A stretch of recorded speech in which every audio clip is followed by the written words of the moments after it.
Good day, everyone. I'm Shubham Kichi, your instructor for adversary simulation for the Adversary Cybersecurity course, also known as ACSC. Joining me is Linang, who is an instructor in network penetration testing in our ACSC course.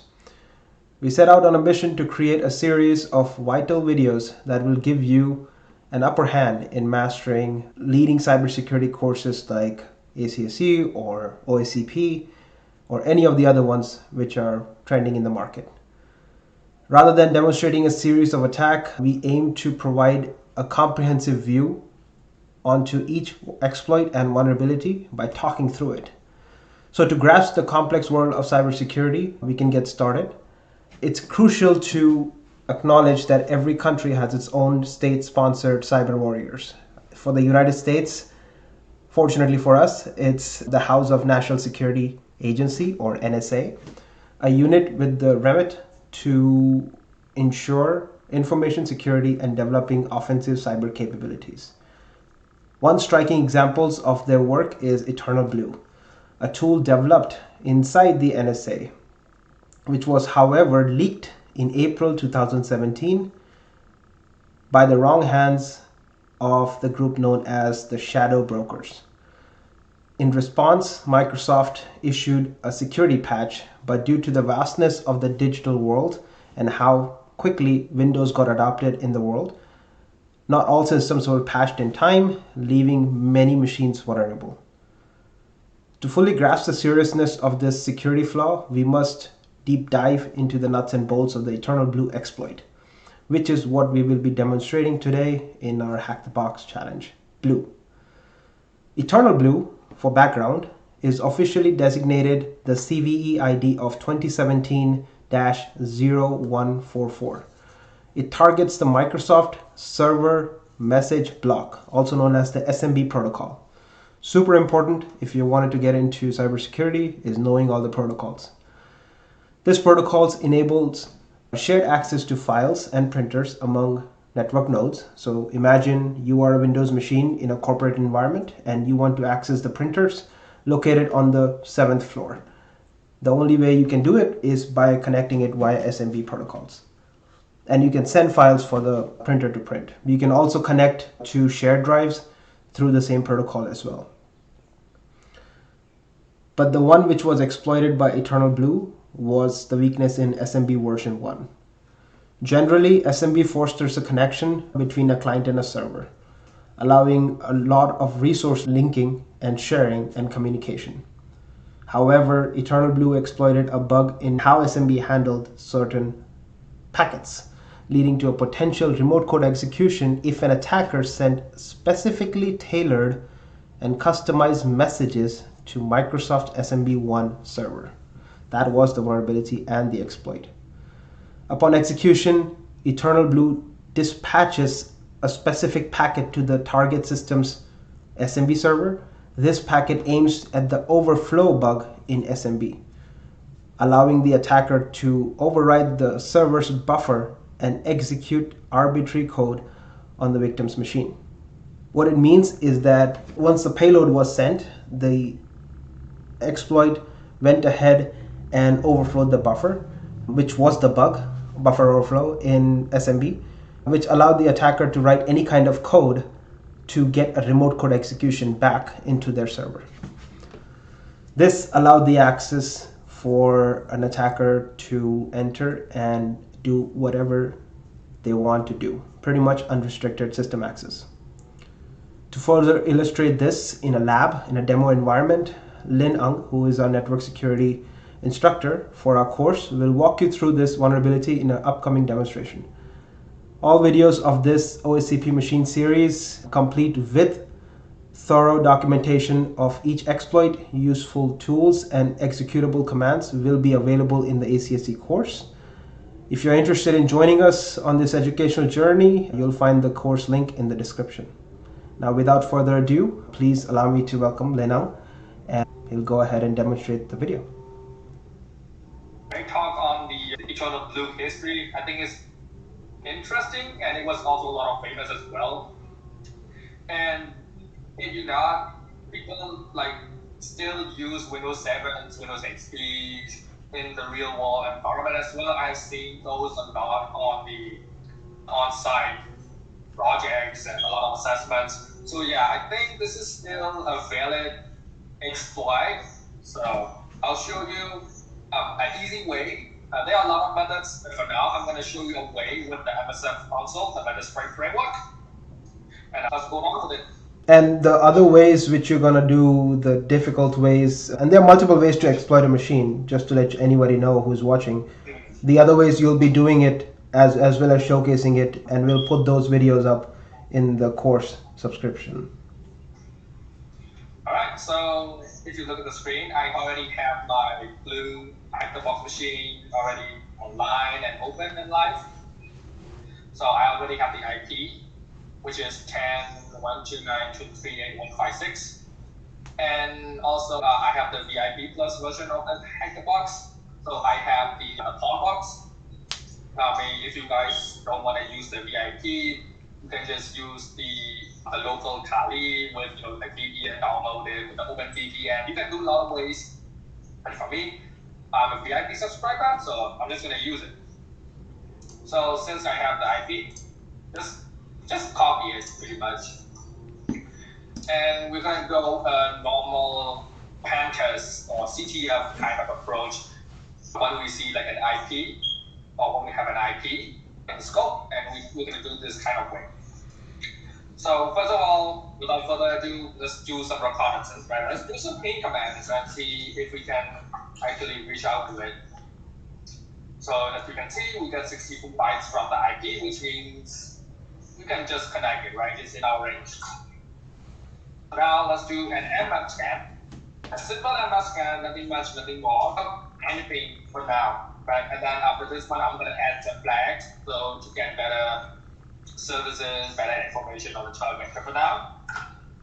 So this is the methodology which you're using, initial methodology, right? That's what we are focusing on. Yeah, this is the initial methodology, right? This is a very reconnaissance phase since you know nothing of the machine. Yeah. We got to look at what kind of ports are open, what kind of services are running, what are the operating systems, anything. And this is constant in every single machine which a person encounters in a lab environment like this or in a corporate world where they're actually working as a penetration tester. This methodology still sticks. Oh yeah, I mean every day, everything, even in CTFs, even in the real world environments. But in the real world environment, it's going to be a little bit different because they won't give you like a specific IP. Yeah. They're going to give you like a /24 network, you have to find the old active networks and stuff like that. Yeah. But for those stuff, we will talk more detail in the course content. But for now, we're just going to stick with just one IP. One IP address. Got it. So we have like a very, how do you call that? Like a bunch of ports open. Kind of service. Yeah, it's just high level. We have port 135, 139, 445, and a bunch of other 49,000 ports. So pretty much, if you look at the port 445, it says Microsoft ES, which basically is like a Windows machine. Without any experience, if you see Microsoft, it's Windows. Yeah. So easy peasy is a Windows machine. So we're going to dig a little bit deeper into this. So we're going to use a little bit more advanced kind of nmap script, which is going to be, I'm going to write it down and then I'll just break it down for you guys. So this one, 135, 139, 445. I'm waiting for it. So I'm going to use the nmap and then the tag A, which means we're going to be doing everything. Spell scan or operating system scans, available scripts like common scripts, and then the port. That's the catch-all, -A. Tag A is also known as -A. -A. So if you don't want to remember anything, just use -A. Correct. Yeah. And we're going to be doing, port 135, 139, and 445 because if you look it up, these are the only 3 ports that stands out and juicy, right? Get something out of it. So now you're doing a much more deep dive inside these 3 ports and what comes off of it. Got it. And then just a simple, normal way, just end up with an IP, right?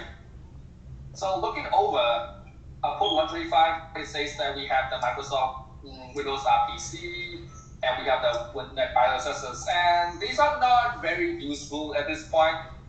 The only thing that's matter is if you look at the port 445, it says Windows 7 Professional 7601 Pack 1. So whenever you see Windows 7, Windows XP, or something like that, very old ones, the EternalBlue is very much famous and easy to exploit, right?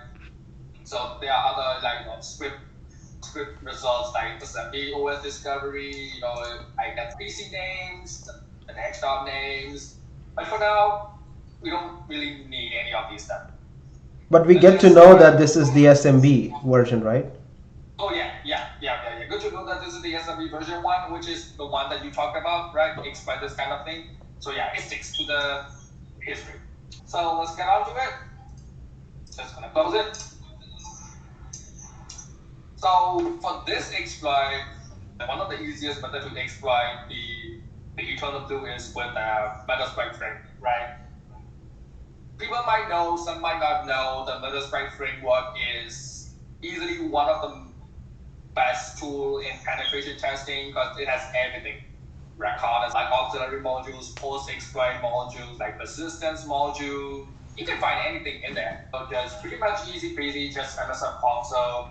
And if you just do MSF console, you're gonna see like a block of ASCII characters or something coded things. Yeah. But for me, I don't want and I don't like the complicated stuff. So I'm gonna do the tag Q, which means quiet, which will show me that. Just type it in. So MSF console is technically a point shoot tool, which a lot of people, even in the corporate world, use it day to day to understand how to exploit a certain vulnerability. If it is already baked inside MSF console, you can exploit it. If it is not, then you need to do manual pretty much. Pretty much, right? There are a lot of GitHub tool ways. Yeah. There are a lot of people who develop free source tool how to exploit the EternalBlue. So it's easy to find, but we'll talk about it everything in a later on. Yeah. But for now, without exploiting first, we gotta do some auxiliary module, which means reconnaissance or scanning. See if it really sticks it. If it's vulnerable to the MSMD010 or the EternalBlue. So first of all, I just want to search for the EternalBlue, right? There are a couple of modules, but I don't remember everything by heart. So just search for EternalBlue and see what pops up. So we have 1 exploit, 2 exploits, and 3 exploits. So 2 auxiliary modules. But I think the one I'm going to go for is the number 3, which is the auxiliary scanner SMB MSMB010. Is there a particular reason? Is there a reason? Nah, I think because it's just normal. There's nothing sticking out, right? This one is an Eternal Romance, Eternal Synergy, Eternal Champion, which I don't think it is our target.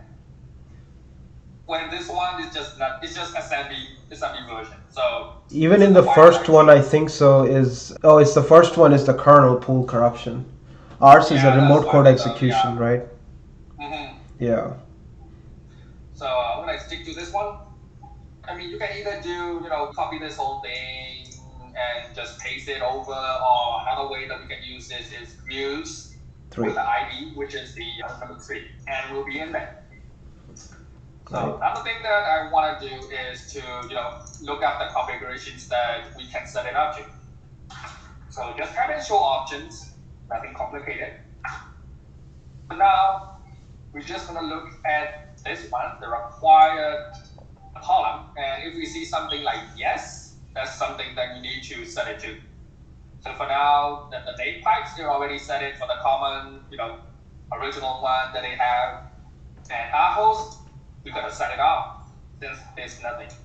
Our port 445, which means the remote port, which is the port for the blue machine that we're gonna be tagging, is already in there, so we don't really need it. Thread literally means speed, right? How much as you want to do it, but I'm just gonna go with the default. I don't want to break it. So let's do the host, the IP for the machine, copy. And to set something, it's pretty much easy. Just do set and the IP. Okay. So this now what I want to talk through my experience is after you set something, after you have done like something, before you run it, you gotta double check it in the end. Because you don't want to mess it up. Because sometimes the MSF console messed up and change the IP, change the port, something like that happens, and you don't want to break anything. And also, if you don't do a double check and you actually run the wrong one, sometimes, especially in the CTF environments, the machine breaks and it doesn't accept the second time. It has happened to me a lot whenever I was giving examinations or doing CTFs. It's just wrong exploit and the machine breaks, and when you put the right exploit, it never works. So you need to reset the machine. So True. always the helps. CTF thing though, like you said, right, is true. You can just reset it. Yeah. Or it doesn't matter, pretty much. Real world, In the you don't have the real ability to do it. environment, though, oh man, you're gonna have to take full responsibility for that. Yeah, because whenever you run MSF console in a real world, you have so many detection systems all alerting the SIM as well as the blue team, and they're calling you and your manager as to why who's doing this. And running MSF console is on a air-gapped infrastructure is much more preferred whenever you're doing internal penetration testing. Helps a lot. So we gotta take care of that. Yeah, no doubt. So double check it. Just do the same thing. Show options for the configurations, and see. We have the pipe already. We have the host already. We have the port. Everything's ready. So right now, there's two options to do. So you can either do it with run, or you can do exploit. If you want to do just plain, just do run. But if you want to do it fancy, so as I can see that the host is vulnerable to this, which is the MS17010, which is the same as the EternalBlue as well. So confirm that it's vulnerable. So this was just a scanner, not the main exploit. Yeah, just more like a scanner. Yeah. So again, now we know that it's vulnerable. We gotta have a correct exploit for it. Sometimes, I saw the 3 exploits, but sometimes it works with one, sometimes it doesn't work with other. So we gotta try everything. Again, search blue. We have 2 exploits. I thought I saw 3 exploits, but let me just check again. Same thing. Okay. This one's the PS8sec. This one is the double pulsar. I know that the double pulsar doesn't work because this isn't the MS17010, and I think the double pulsar was some sort of like 32-bit version. So it's out of the line. But for now, we're just gonna do with the number 0, which is the first thing that we see. Easy peasy, like the normal way, just use 0. And again, show option. So this thing is a little bit important, but right now we're not gonna take very much onto it, which is the payload. In the post, we talk a lot about how to create payloads and what kind of payload to use and everything. But for now, we're just gonna stick with the default, which is Windows 64 bits plus TCP payload. We talk a lot about what is a payload and how does a payload work pretty much in the course. So I'm not gonna do everything detail at this point. So, and we'll put the link for the section where you discuss the payloads whenever I'm posting this in the course along with detailed descriptions. So it should be easier for students. That'll be easy to track it out. Yeah, they can go ahead and refer back to the module. Correct. So this is gonna be the same thing, required, yes. So we need the host, the port, we already have it. This one we don't really need it. They already set it up upward to verify target, which means it's just gonna check again, right? Automatic check. And another one is the L host, the L port. But they already set it up automatically, so we don't really need it. The only thing is the R host for now. R host and the IP. This is the IP for our host is remote host. So our host means like Shubham said, our host means remote host, which is the machine that we're gonna be tagging. And L host is L host means local host, which means the Kali machine or parent machine, which I'm using right now. Gotcha. So again, double check it. We don't want to get to the wrong hands. Code to our host download. Okay, now we're good. Can exploit. It goes. Oh, if we see a lot of classes, that's a good sign. Oh, going still. So the override completed successfully, which is what I was explaining, that the buffer overwrites, and now sending egg to corrupted connection. That means that the additional remote code execution code is being sent. Now whatever comes back from it will be the shell which you should be getting. Like all the shells that you're talking about, right? Everything is in the course that Shubham's gonna link it up, and we'll see better. Yeah. But still, we see a fail though. Interesting. Yeah, hack the box machines are sometimes hit or miss, but it will continuously keep on doing it until it becomes successful. Let me go ahead and check the machine again. If it break or not. All good. We'll see. You just gotta wait it out.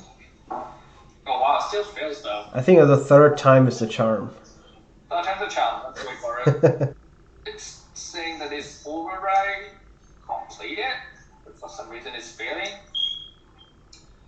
If it failed by the third time, I want to check the other Amazon module and see what's up. Oh, okay. So it still fails for some reason. Yeah. Is it the machine which you think, or the exploit? Yeah, let me just switch off the exploit. Let's see. Troubleshooting mode. Troubleshooting mode. It's fun, but it's tiring. So we try the 0. I'm gonna try the PX exact version of it. Okay, let's try this. Still the same thing. Use 1. And so it goes with Windows 1 plus GCP. Again, show options. This one, it doesn't need the name part. We already have a name part. Just the host again. Alright, again, let's check it. Our host, a port. Host, a port.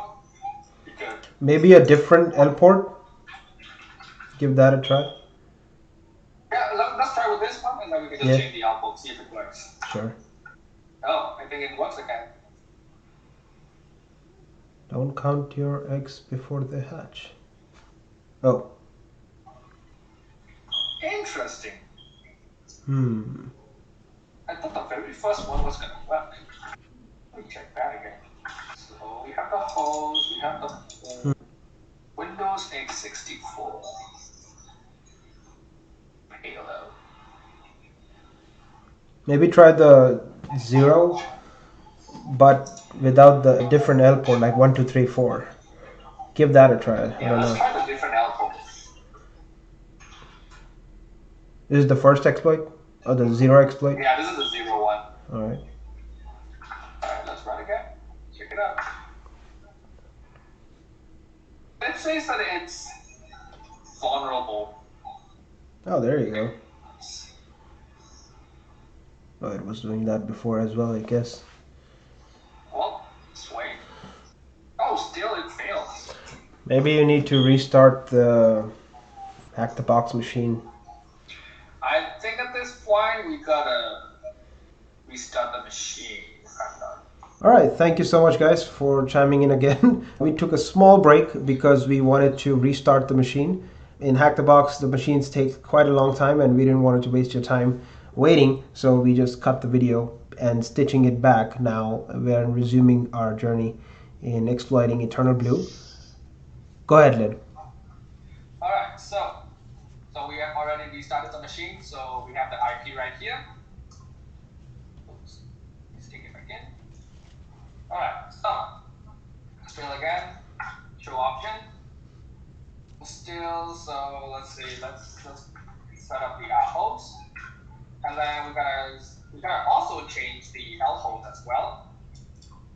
Set L host, but before we do it, we gotta know the IP address of the parent machine, which is the local machine. So we can just check it with config. Here you're gonna see that this is the Ethernet, which is the 137.184. We are not gonna be using that because this is not on the same network. And the one that we're going to be using is the tunnel, which is the VPN pretty much, which is 10.10.14.16. So I'm going to copy the L host, this, and then check it again. Host, this one, L host. Oh, we're good. All right. I'm pretty sure that this thing's going to work now. All right. All right. I think we do wait for a second one. Let's wait for the second. Oh, there you go. There you go. Hey, success. At last. That was a success. So now we are in the metadata. Let's go. You can see how that's. That means we are in the victim's machine.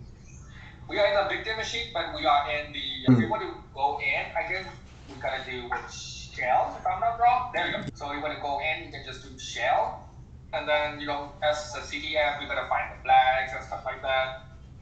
Normally, it will be in the. Yeah, there you go. So another one is let's see who. Can we do who am I? Okay. So normally, if you do other CTF machines, you won't get the anti-authority system out of the blue because it's an administrator account. Normally, you will get like a user, like Harris or something like that. But in this case, for the blue, we got the anti-authority systems, which means we have the full access over the machine. So we can upload, we can download, anything that you can imagine, we can do that. Just like the exploit suggested, that once the buffer is being overflowed, the attacker gets unrestricted access to the environment. So let's see, I'm just gonna go ahead into the user Harris, and let's go into the desktop. And there, you're gonna see the user.txt, which is the very first one. I think you can just read it with more command. Then this is the very first one. And another one should be in the administrator. So all the roots and the user text files should be on the desktop of both administrator and the user. So normally, for the normal CDF, if it's not very complicated, it should be the user.txt should be on like a user's profile, like Harris, right? It's not administrator, so it should be on desktop.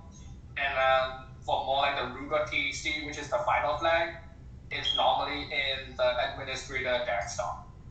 So this is the CTF version, right? So whenever you go into an adversarial simulation field and you get a remote code execution like this, even though it's a single machine, you would be getting this through a command and control server. So even if you get burned at this stage in a corporate environment and one of the defenders, they catch you, they'll burn your system, but you set up a persistence in such a way that it can always call back to your root, your principal server, and that can never get burned. So you just hide it at a certain spot. It's usually in the temp folder, which is not seen a lot more. People hide their exploit, and it should look, or they can also go ahead and exploit a service. svc.exe is one of the famous one. Living off the land's binaries and payloads, they can run that, and it can always call back on a sleep schedule. So it'll sleep for like 10 days, then it will make a phone call to the main server that, hey, I'm alive, and then go back to dormant mode. That's the adversarial perspective on what to do. Because CTF is, you stick to a certain rules and regulation, there is nothing more to do, the box is finished. But as a hacker, you need to start becoming more creative, in at least thinking in that direction. Okay, now what can we do? Even though you know what you can do, you start need to think out of the box to understand the bigger picture. But that's dope. Yeah. Go ahead. I mean, so this is the this is the end for the blue machine. Yeah. So other than this one, there's nothing else to do. Normally it will be privilege escalation, trying to pivot, anything like that, but this is the end for now for this one. Perfect. And we'll upload this on YouTube shortly, and the links for the course, guys, is going to be in the description. If you're interested, please go ahead and register for the course. We update the course with new modules almost every week or two, so the course will always be fresh, and we'll upload all these videos and a lot more videos on the course itself, so you can have a better perspective from the lab environment. And go on, hack off. Yeah, and also if you get subscribed to the course, you guys can have conversation with us. Just private message us, and you can just hit share or do more advice for the careers and anything like that, because we are all professional pen tester, professional adversarial and simulators. So you guys might learn a thing or two. Absolutely. Well, thank you so much, Lynn, for this illustrative demo, and we'll see you in the next one, guys. Thank you. Peace.